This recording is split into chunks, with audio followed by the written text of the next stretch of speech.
It was the middle of a torrential downpour in Miami, 2007. The biggest stage in the world, the Super Bowl halftime show, was minutes away from turning into a disaster. The organizers were frantic. The stage was slick, the equipment was soaked, and the winds were howling. Terrified, they called the headliner to ask if he wanted to cut the set short. On the other end of the line, the voice was calm, almost amused. He simply asked, "Can you make it rain harder?" That night, he didn't just survive the storm, he commanded it. He stepped out onto the slippery stage in 5-inch heels and turned a hurricane into the greatest special effect in television history. As the sky opened up during Purple Rain, the world believed they were watching a god, but they were wrong. They were watching a man who had learned to turn pain into art. Behind the electric performance of this musical genius lay a silent struggle that the cameras never captured. Behind the velvet suits and the mystic gaze was a body screaming in agony and a soul fighting for artistic freedom in a brutal industry. This is not just the story of Prince, it is the story of the heavy price of perfection. When the applause finally stopped at Paisley Park, who was the man left standing in the quiet, to truly understand the fire that burned within Prince, you have to understand the cold. He wasn't born in the soulful heat of Motown or the rock and roll glamour of Los Angeles. He was born in Minneapolis, a frozen city where the winters were long and the black community was small. In this unlikely landscape, a short, shy boy named Prince Rogers Nelson was trying to find his voice in a house that was often too loud with arguments. His father was a pianist, a man of unfulfilled dreams who left behind a piano when he walked out the door. That piano became the boy's entire world. While other kids were playing baseball, Prince was teaching himself how to turn silence into sound. He was small, often bullied, and suffered from epileptic seizures as a child. He later recalled praying to God, promising to be an angel if the sickness would just go away. The sickness eventually faded, but the obsession with music took its place. It was his shield. It was the only place where he wasn't the small kid in the back of the class. He was a giant. By the time he was a teenager, he was effectively homeless, bouncing between relatives' basements, but he carried a universe of music in his head. He didn't just learn to play the guitar. He mastered the drums, the bass, and the keyboards. He realized early on that if he wanted the music to sound exactly like it did in his head, he couldn't trust anyone else to play it.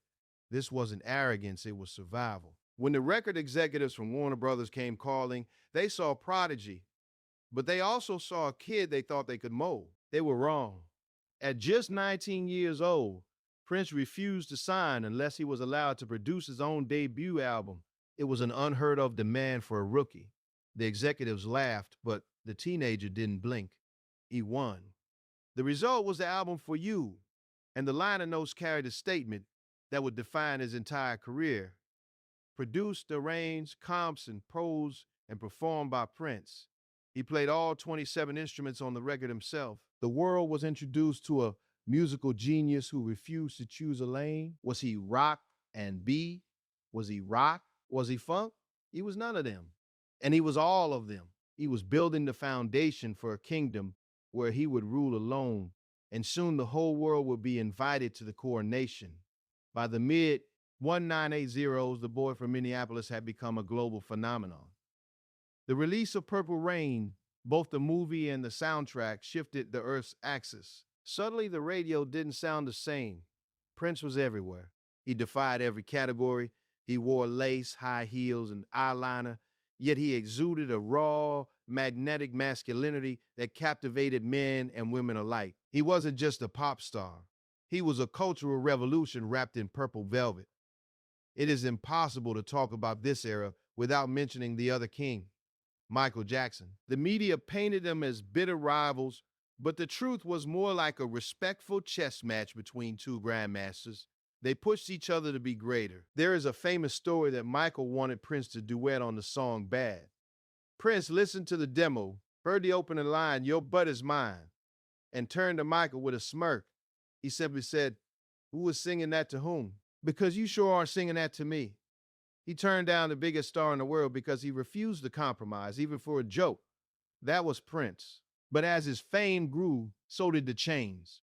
Warner Brothers, the label that once took a chance on him, now wanted to control the flow of his genius. They told him he was releasing too much music that he would flood the market. They wanted him to be a product. He needed to be an artist. To a musical genius who heard songs in his sleep, being told to stop creating was like being told to stop breathing. The conflict turned into an all out war for artistic freedom. In a move that baffled the public but inspired musicians forever, he changed his name to an unpronounceable love symbol. He famously appeared in public with the word slave written across his cheek. It wasn't a tantrum, it was a statement. He declared, if you don't own your masters own you. He was willing to kill the brand of Prince, one of the most valuable names in entertainment history, just to keep his soul intact. He became the punchline of late night jokes, but he didn't care. He walked away from millions of dollars to prove a point. Art must be free. He won his freedom, but the battle left scars that no camera could see. And while the world watched the rebel fight the corporate giants, a much quieter, more dangerous enemy was beginning to take hold in the shadows of Paisley Park. While Prince was winning his war for independence in public, he was losing a much more personal battle in private. In 1996, tragedy struck the heart of Paisley Park. He and his then wife, Mayder Garcia, welcomed the baby boy named Amir, but the joy lasted only 6 days. The child was born with a rare genetic disorder and passed away. The loss was so devastating that Prince could not even bear to speak of it. He did what he always did. He buried the pain in the studio. He worked harder, played louder, and ran faster, trying to outrun the grief. But the silence in the nursery was louder than any amplifier. As the years blurred into decades, another enemy emerged, one that came from within. For over 30 years, Prince had performed with a superhuman intensity. He jumped off pianos, did splits on hardwood floors, and danced for hours, all while wearing 4-inch high heels. He made the impossible look effortless. But the human body has limits, even for a musical genius. By his 50s, his hips were destroyed. The cartilage was gone. It was bone grinding against bone with every step. The pain was excruciating. Friends noticed that the man who used to glide across the room now struggled to walk down a flight of stairs. He needed a double hip replacement, but his devout faith as a Jehovah's Witness forbade blood transfusions, making the surgery nearly impossible. Caught between his faith and his agony, he found himself in a trap. To keep the show going, to keep being Prince, he turned to painkillers. This is where the story is often misunderstood. This was not a rock star chasing a recreational high. This was a man trying to function.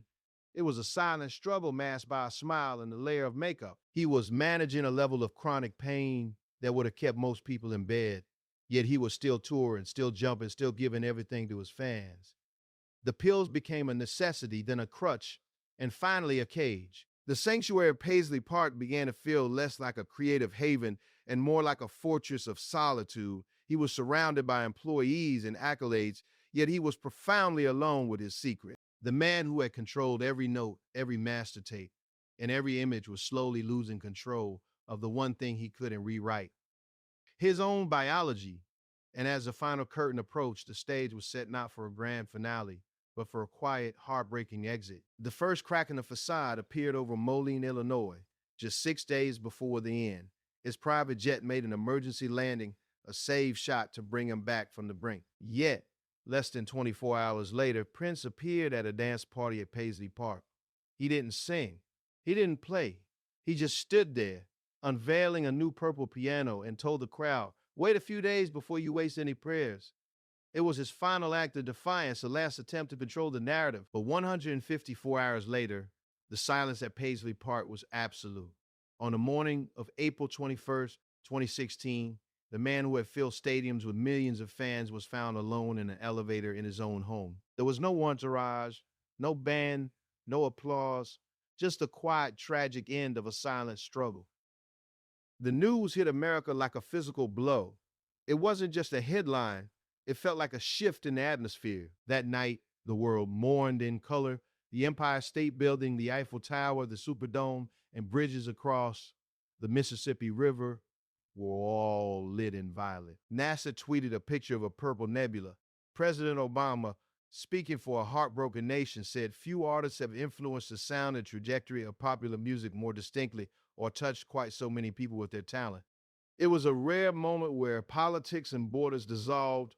We were all just fans standing in the purple rain. However, as the shock subsided, a new picture of the man emerged, one that the tabloids had missed. Stories began to pour in, not of excess, but of quiet grace. We learned that Prince had been a secret philanthropist for decades. He had anonymously wired money to the family of Trayvon Martin. He had funded Hash, Yes We Code, to teach technology to inner city youth, believing that black kids wearing hoodies should be seen as potential engineers, not threats.